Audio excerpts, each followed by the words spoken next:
আজ থেকে অনেক দিন আগে কবি রবীন্দ্রনাথ ঠাকুর আমাদেরকে একটি কথা বলেছিলেন যে মূর্খের দেশে কিসের বিশ্ববিদ্যালয়। সেই কথাটি আজ আমার মনে পড়ে গেল।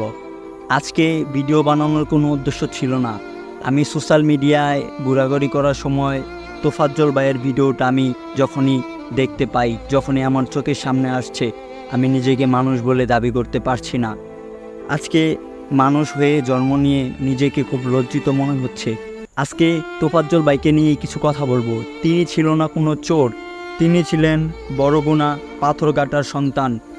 তোফাজ্জল ভাই ছিলেন অনেক ভালো একজন স্টুডেন্ট। তিনি পাথরঘাটা কলেজে অনেক ভালো রেজাল্ট নিয়ে ভর্তি হয়েছিলেন। ঠিক সেই সময় ভাগ্য তার সাথে করে অনেকটা নিষ্ঠুরিকতা। পার্শ্ববর্তী চেয়ারম্যানের মেয়ের সাথে তার রিলেশন হয়ে গিয়েছিল, কিন্তু তার কপালে সেটা সয়নি। মেয়েটির অন্য জায়গায় বিয়ে হয়ে গিয়েছিল। ঠিক কয়েকদিন পরই তার মা বাবা এ দুনিয়া থেকে চলে গিয়েছিল। আর এই সময় এই জায়গায় যদি আমি থাকতাম, আমি নিজেও পাগল হয়ে যেতাম। শোকে কষ্টে তিনি রাস্তায় রাস্তায় ঘুরে বেড়ায়। তার বড় ভাই ছিল তার শেষ অভিভাবক। তার বড় ভাই ছিল পুলিশের একজন এসআই। তার অভিভাবক হিসেবে তোফাজ্জল ভাইকে তিনি চিকিৎসা করেন। কিন্তু তার কিছুদিন পর আল্লাহ তার ভাইকেও নিয়ে যায়। ঠিক ওই সময় সে পাগল হয়ে যায়, তার মানসিক ভারসাম্য হারিয়ে ফেলে। এর মধ্যেও সে বগুড়া ডিগ্রি কলেজে সে ভর্তি হয়, কিন্তু ভাগ্য তাকে কোনোভাবেই ছাড়েনি। কে জানে, খাবারের খোঁজে হয়তোবা এসেছিল আপনাদের কাছে, কিন্তু আপনারা তাকে চোর বানিয়ে ভাত খাইয়ে নির্মমভাবে অত্যাচার করে মেরে ফেললেন। আজকে সেই উদ্দেশ্যে কথা বলবো আমি। আমরা আমাদের স্বাধীন দেশে কই আর থাকতে পারলাম? আমরা তো দেশ স্বাধীন করেছি ঠিকই, কিন্তু আমরা মানুষ হতে পারিনি। আজকে মানুষ হয়ে নিজেকে খুব লজ্জিত মনে হচ্ছে যে তোফাজ্জল ভাইয়ের মতো একজন মেধাবী স্টুডেন্টকে আপনারা এরকমভাবে নির্মমভাবে অত্যাচার করে মেরেছেন। সে চোর ছিল, সিটার ছিল, বাটপার ছিল, কিন্তু তার জন্য আইন ছিল। আপনারা নিজের হাতে আইন নিয়ে, আপনারা নিজের আইন বানিয়ে কেন তাকে এরকমভাবে নির্মমভাবে অত্যাচার করে মেরে ফেললেন? আমি জাস্ট আপনাদেরকে কিছু ভিডিও দেখাবো তোফাজ্জল ভাইয়ের। এই ভিডিওগুলো আমার সামনে যখন এসেছে, তখন আমার নিজেকে প্রশ্ন করতে ইচ্ছা করছে। রাষ্ট্রের জন্য কাজ করেছে, তার চাকরি নিয়ে হতাশা। এখানে স্পিক ইংলিশ 20 আওয়ার্স, আমি আজকে আমাদের চাকরি নেই। আমার মিথ্যা অভিযোগ দিয়ে বিরক্ত করা হয় কমিটি, তাতেও কিছু করার নয়। আমি মানসিক ভারসাম্য বিনিয়োগ সেটা আপনাদের কাছে অনেক।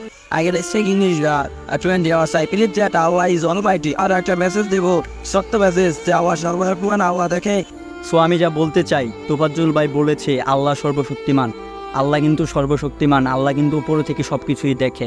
তোফাজ্জল ভাইয়ের সাথে আজকে যেই কাজটি করা হয়েছে, তাকে যে নির্মমভাবে অত্যাচার করে মারা হয়েছে, আমরা এর বিচার চাই।